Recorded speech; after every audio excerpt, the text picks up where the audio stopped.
Allez, on y va pour la deuxième et dernière partie du coup du texte. Donc sans transition pour le coup. Donc vous avez ici ensuite un petit paragraphe qui amorce, si vous voulez, la réponse du prince de Clèves. Donc vous avez un commentaire en fait de la narratrice qui est ici rédigé pour préparer le lecteur en fait, hein, ni plus ni moins, à ce que va lui répondre le prince de Clèves.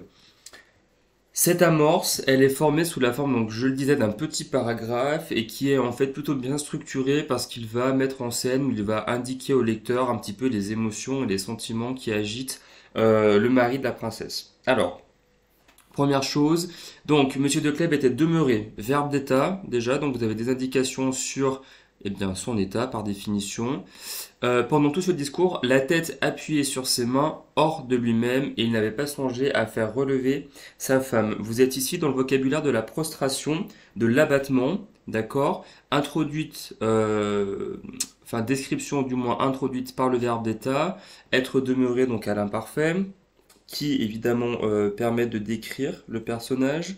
Et donc il est décrit comme étant donc la prostration et l'abattement, la tête appuyée sur ses mains.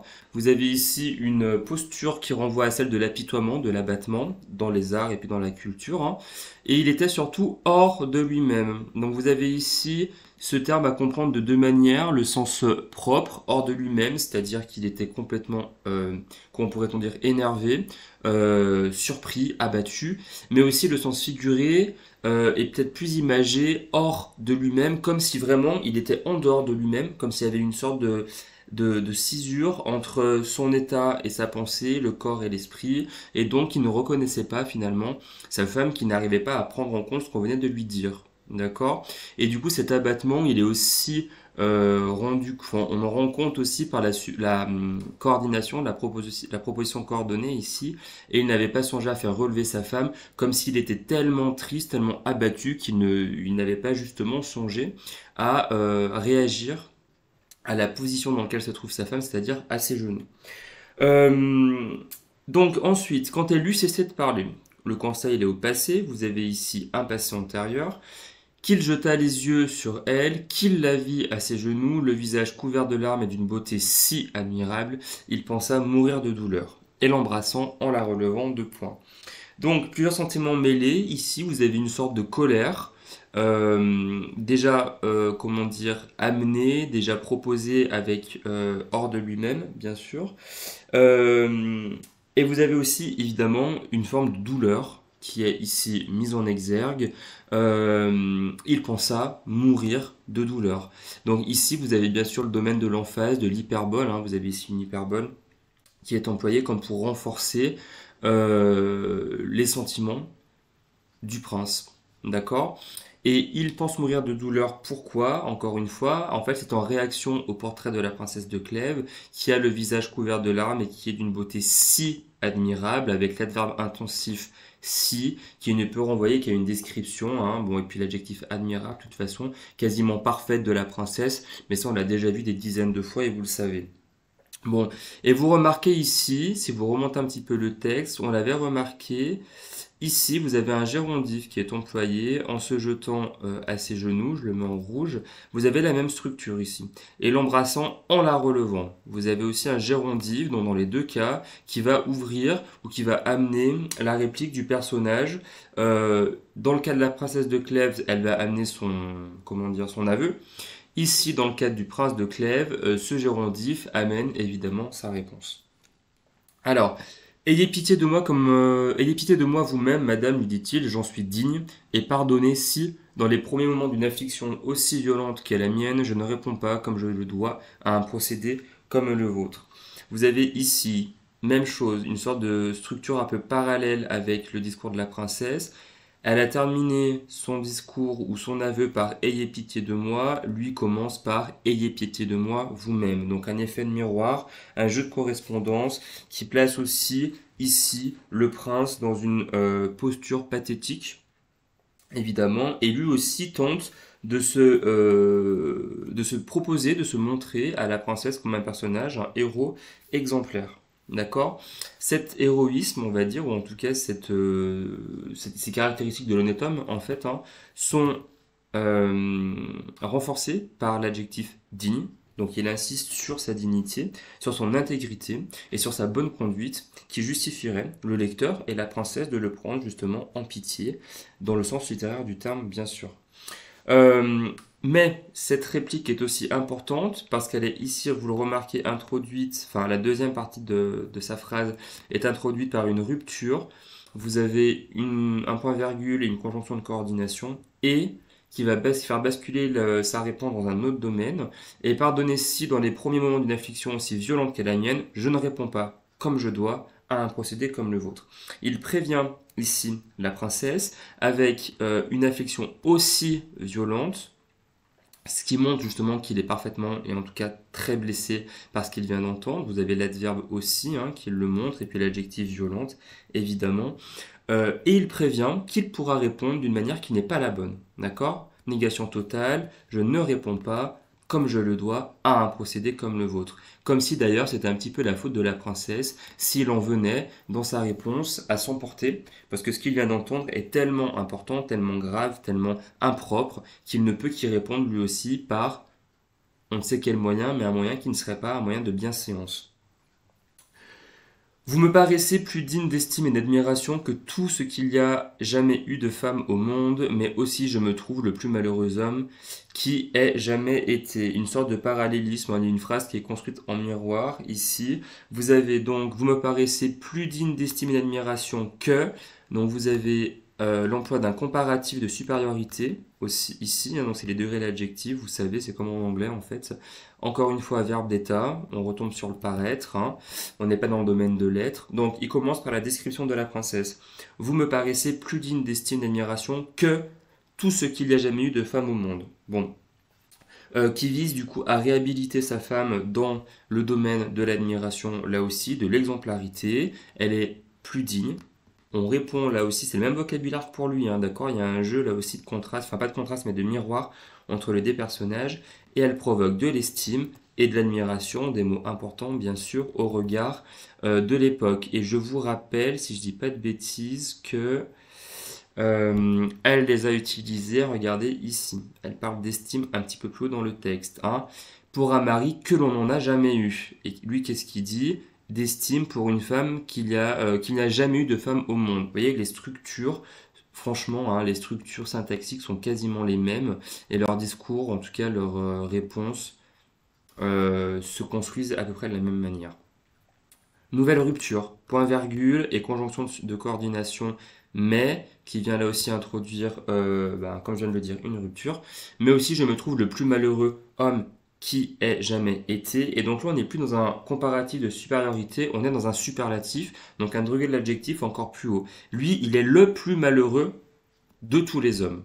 D'accord? Donc il se dépeint comme étant encore plus malheureux, encore plus mal en point que n'est la princesse. D'accord? Donc en fait, cette phrase, elle est vouée, ou en tout cas elle est créée pour lui se mettre en valeur, bien sûr, et pour minimiser la douleur de la princesse. Parce que la sienne, visiblement en tout cas, est plus forte, est plus importante. D'accord? Voilà, donc il se victimise, entre guillemets, ne le tournez pas comme ça le jour du bac, mais c'est un petit peu l'idée, en tout cas, il se positionne, en tout cas, en victime. Vous m'avez donné de la passion. Accusation, Dès le premier moment que je vous ai vu, vos rigueurs et votre possession n'ont pu l'éteindre, elles durent encore. Je n'ai jamais pu vous donner de l'amour et je vois que vous craignez d'en avoir pour un autre. Bon, phrase très bien structurée avec des propositions juxtaposées qui s'enchaînent, d'accord? Pas que juxtaposées d'ailleurs, je pense. Si, que juxtaposées. Une petite coordination, mais il y a la virgule quand même. Donc, on est au début quasiment dans le domaine de l'accusation. Vous m'avez donné de la passion. Vous, le sujet de l'action, c'est la princesse de Clèves. Lui, il est en position COD, le M ici que vous avez. Donc, il est en position d'objet. Donc, c'est elle qui visiblement l'a mis, vous m'avez donné, qu'il a mis dans une position de victime. Et elle lui a donné quoi? De la passion. Je vous rappelle l'étymologie du terme passion, extrêmement important, qui vient du latin passio, donc la souffrance. La passion, c'est ce qui fait souffrir, et donc là, ce qu'il explique plus ou moins, c'est qu'il souffre à cause d'elle. Vous rattachez ça à votre partie, vous vous rappelez que le titre de la partie, le titre de l'acte, c'est la réponse du prince entre prostration et indignation. Vous voyez bien qu'on part de la pitié, de la prostration, de l'abattement, et que progressivement, on en vient à l'indignation, voire à l'accusation. D'accord? Dès le premier moment que je vous ai vu, donc vous avez ici une indication temporelle, d'accord? Dès le premier moment, qui vise à, comment dire, remettre en perspective, recontextualiser ce qu'il essaie de lui dire. Et donc vos rigueurs et votre position n'ont pu l'éteindre. Bon, ça c'est pas très important. Si ce qui est peut-être important à lier avec la passion, c'est le verbe éteindre qui renvoie au vocabulaire de la passion amoureuse, du feu amoureux. Donc il est vraiment complètement amoureux, hein, complètement en amour, mais ça on le sait déjà. Bon, ce qui est important, c'est que cette passion, vous l'avez ici, elle dure encore. Donc vous avez un procès qui s'allonge pardon, sur le temps, avec l'adverbe encore, qui est un adverbe de temps, hein, évidemment, et qui vient rendre sa douleur extrêmement vive parce qu'elle dure, parce qu'elle s'étend dans le temps, et il n'a jamais pu. Et là, ça devient intéressant. Donc, vous avez à chaque fois des ruptures ou en tout cas des progressions introduites par les points de ponctuation ici. Négation totale. Je n'ai jamais pu vous donner de l'amour. Donc un constat d'échec, en fait, ni plus ni moins, qui est formulé ici par le prince. Je regarde mes notes en même temps parce que j'avance, mais si j'oublie des choses, ce serait quand même dommage. Mais j'ai pas l'impression. Ok, non, ça a l'air plutôt correct. Bon, donc il n'a jamais pu lui donner de l'amour, non pas parce qu'il ne voulait pas. Et donc la nouvelle accusation, mais parce qu'elle n'a jamais pu le recevoir, parce qu'elle n'a jamais, à l'inverse de lui, été amoureuse de sa personne. D'accord? Voilà. Et donc, dernière partie de phrase, dernier segment, et je vois que vous craignez d'en avoir pour un autre. On comprend ici que l'aveu de la princesse a fonctionné. Vous avez le verbe ici, vous craignez, qui montre justement la crainte. C'est un peu paraphrastique, mais c'est pas grave. En tout cas, l'angoisse que ressent le prince à l'idée qu'elle puisse aimer quelqu'un d'autre. Conclusion en fait de cette première petite argumentation. Il est un personnage exemplaire. Il a tout essayé pour que la princesse soit amoureuse de lui, mais en fait ça n'a pas fonctionné. Donc on est encore sur un constat d'échec. Face à ce constat d'échec, il va progressivement commencer à montrer son caractère relativement jaloux par une série de modalités interrogatives, une série de questions, questions directes, puisqu'elles sont formulées sous la forme, qu'elles sont terminées par un point d'interrogation. Et qui est-il, madame, cet homme heureux qui vous donne cette crainte? Depuis quand vous plaît-il? Qu'a-t-il fait pour vous plaire? Et quel chemin a-t-il trouvé pour aller à votre cœur? Donc, ces modalités interrogatives qui expriment la jalousie sont néanmoins précises et elles demandent elles aussi des informations précises. Ici, le pronom interrogatif demande une interrogation sur l'identité. Qui est-il, madame? Avec ici cet homme heureux, une périphrase ironique, évidemment, sous-entendu cet homme qui est plus heureux que moi je ne le suis, bien sûr, hein, d'accord? Avec l'introduction de cet homme par un démonstratif, un déterminant démonstratif, qui vous donne cette crainte. Depuis quand? Ici aussi, le mot interrogatif vise à demander la durée, c'est-à-dire depuis quand en fait le prince est-il trompé entre guillemets moralement. Qu'a-t-il fait pour vous plaire et quel chemin a-t-il trouvé pour aller à votre cœur? Vous avez ici, hop, quel chemin, donc c'est un déterminant cette fois, hein, interrogatif, pardon. Vous avez ici donc une interrogation sur la méthode, sur la manière dont s'est pris cet homme, manière qui n'est pas celle évidemment du prince, et c'est là aussi que transpire, on pourrait dire, un petit peu sa jalousie, parce qu'il essaie de comprendre les mécanismes de l'amour qui lui échappent, bien sûr. Avec ici le vocabulaire de la séduction qui a été fait pour vous plaire et pour aller à votre cœur. D'accord? Bon, donc il est jaloux, il l'exprime un peu sur le mode de la colère, voire de l'ironie. Je m'étais consolé en quelque sorte de ne l'avoir pas touché par la pensée, qu'il était incapable de l'être. Emploi du plus que parfait, je m'étais consolé. Ici, c'est un constat qui est passé, ce qui indique qu'en fait le prince était non pas rassuré sur ce qu'il se passait, mais en tout cas qu'il était arrivé d'une certaine manière à faire le deuil de son amour, qu'il pensait qu'il n'était pas responsable de cela, mais que la princesse était juste comme ça. Donc non, il s'était consolé, mais il se rend compte évidemment qu'il s'est trompé, parce que dans le présent, il vient de voir l'inverse. Donc la posture du prince change au regard de l'aveu que vient de lui faire sa femme, hein, même si c'était un aveu à demi-mot. Parce il la pensait évidemment inatteignable, il pensait que son amour, en fait que la princesse l'aimait à sa manière, mais là ce n'est pas le cas, il se rend compte qu'elle aime quelqu'un d'autre. Et donc cette prise de conscience, elle est aussi introduite par ici le cependant. Cependant, donc un adverbe, hein, un autre fait ce que je n'ai pu faire. Là aussi une phrase courte, lapidaire, qui témoigne d'un constat, celui d'un échec. D'accord. Un autre, une autre périphrase relativement dégradante, qui ne nomme personne, hein, parce que l'identité du duc de Nemours, je vous rappelle, n'est toujours pas donnée. Et cet autre fait ce que lui n'a pu faire, avec la négation ici, qui montre, qui insiste sur son incapacité à pouvoir se faire aimer de la princesse. Incapacité qui se traduit évidemment par un échec, je le répète. Et donc la dernière phrase est aussi importante. Donc, j'ai tout ensemble la jalousie d'un mari et celle d'un amant, mais il est impossible d'avoir celle d'un mari après un procédé comme le vôtre, c'est important. Là aussi, la phrase fonctionne comme une clausule conclusive et donc résume les enjeux de l'aveu, bien sûr. Il avoue avoir la jalousie d'un mari. Je vous renvoie au texte de Christian Biette qu'on a étudié en séance 4 pour la 1000e fois, qui devrait vous éclairer un petit peu sur le statut des deux époux lors d'un mariage à l'époque.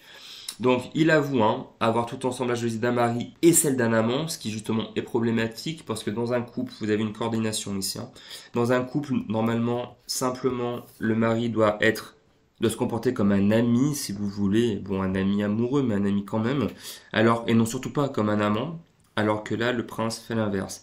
Mais, encore une fois, rupture, il est impossible, négation lexicale ici, l'inverse de possible, d'avoir celle d'un mari après un procédé comme le vôtre. Sous-entendu, il est extrêmement jaloux parce qu'il est piqué dans sa personne d'amant. Et vous avez ici une phrase qui évidemment revient jeter la faute sur la princesse. Je vous rappelle que, regardez ici, à la troisième ligne du début de sa réponse, il utilisait déjà un procédé comme le vôtre. Et il vient fermer ici son discours par la même formulation qui est en fait une mise en accusation. C'est-à-dire que c'est elle qui est, si vous voulez, responsable de sa réaction à ce qu'elle vient de dire et non pas lui.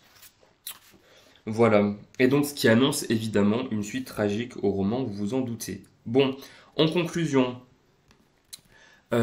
ici ce qui est important, c'est que cette scène, c'est une scène de bascule.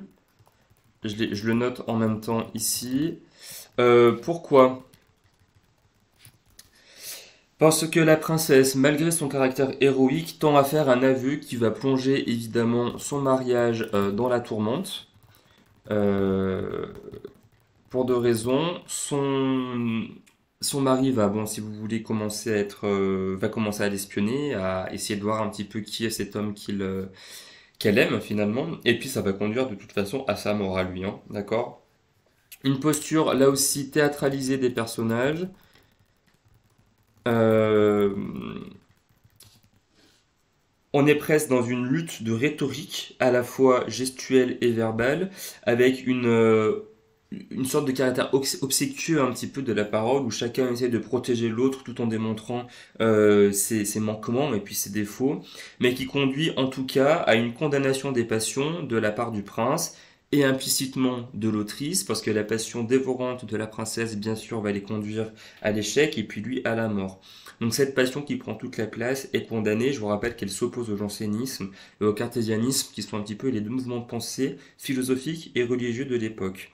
Donc vous avez un passage ici qui est relativement moralisateur aussi, qui tend à provoquer chez le lecteur une prise de conscience quant au sentiment amoureux et puis au danger de la passion.